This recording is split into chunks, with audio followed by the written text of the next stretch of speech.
This is Dr. Lou Cella, Doctor of Sport and Performance Psychology. 2024 top 3 Flexbone formations. I make this video from time to time, but generally, coaches, it's always the same 3 formations. Number 1 this year so far is flex.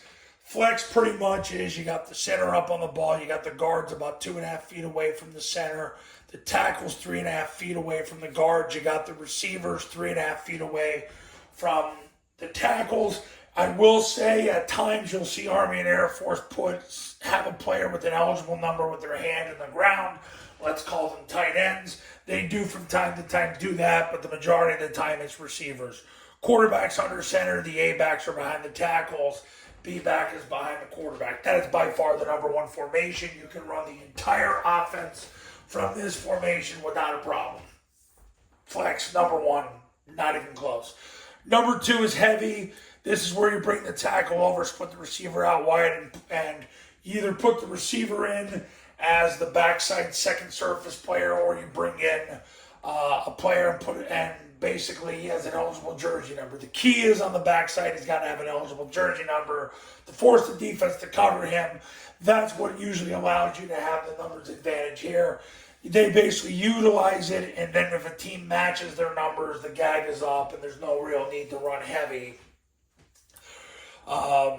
overall. So the A-back can either end up here or end up here, depending on what concept they're running. Most of the time he's behind. It's, once again, it's the game, a numbers advantage to that side.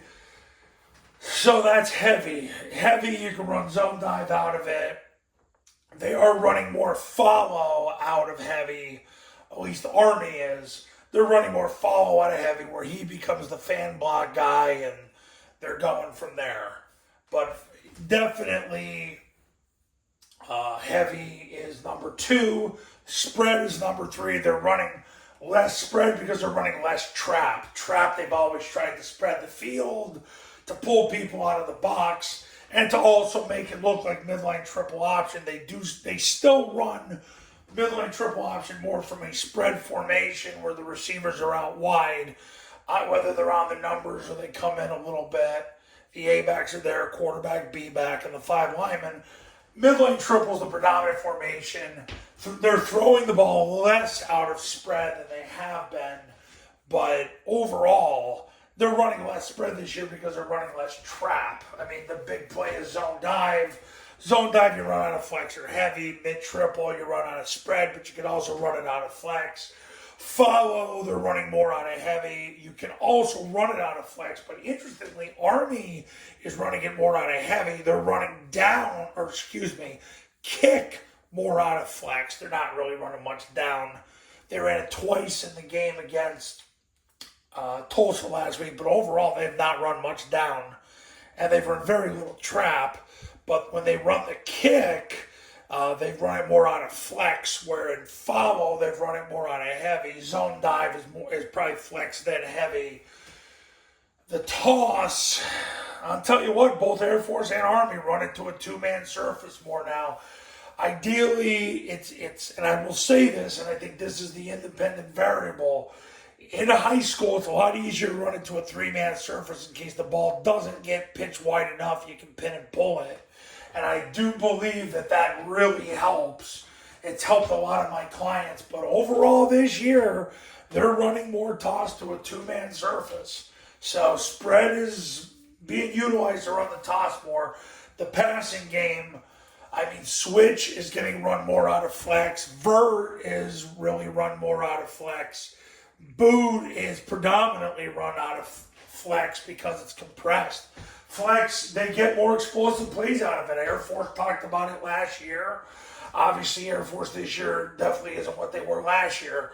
But overall, if you look at Army, a lot of their stuff's coming from compressed formations. They compress the field to get the ball up the field and complete verticals. Right now, they lead college football in yards per completion, 21 yards per completion.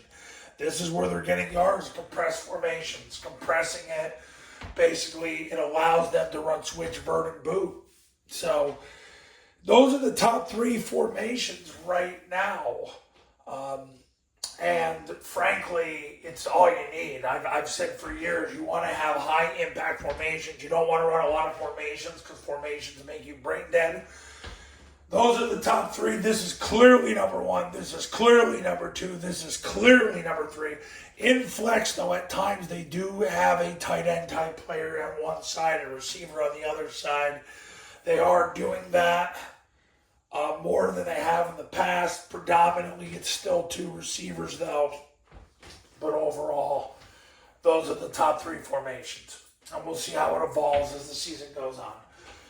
And of course they do other things, but I wouldn't get enamored with the other things. You know, they do things where they split a receiver out and they'll bring a receiver over and then they bring the outside receiver in. And yeah, it's all stuff that's cute. It's a lot of window dressing.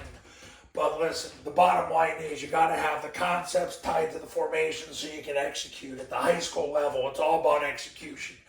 You win infinitely more games with execution than disguise. Perhaps all of them. And my goal is to get people to execute with the Triple Option Football Academy.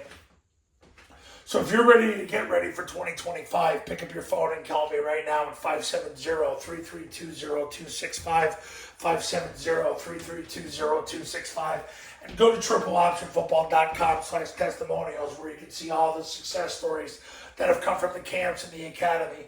The academy's $9.97. You get it for 2 years. Go to tripleoptionfootball.com to learn more and then give me a call. I'll see you in the next video. Talk soon.